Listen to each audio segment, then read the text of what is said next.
সোনা, চুপচাপ চলে শান্ততার বোনা।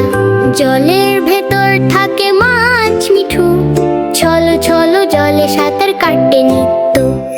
একদিন সাপ সোনা জলে তাকায়, মাছ মিঠু ভয়ে একটু কাঁপায়। মিঠু ভাবে, ওহো, ভয় পাবো কি? সাপ সোনা বলে, ভয় নেই বন্ধু শুনি, ভয় নয় বুঝে চলি। সবাই আলাদা এটা মানি। সাপ বলে, আমি জলে থাকি না, তুমি জলে এটাই জানা। মাছ বলে, আমরা আলাদা হলেও একই পৃথিবীতে সুখে চলবো ভালো। দুজনে শিখলো এক সুন্দর কথা, ঝগড়া নয় বোঝাপড়া দূর করে ব্যথা।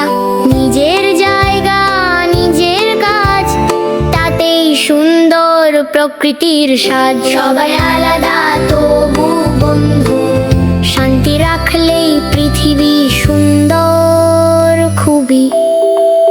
ভয় না পেয়ে অন্যকে বুঝতে শেখো, প্রত্যেকে আলাদা হলেও সবাই মিলে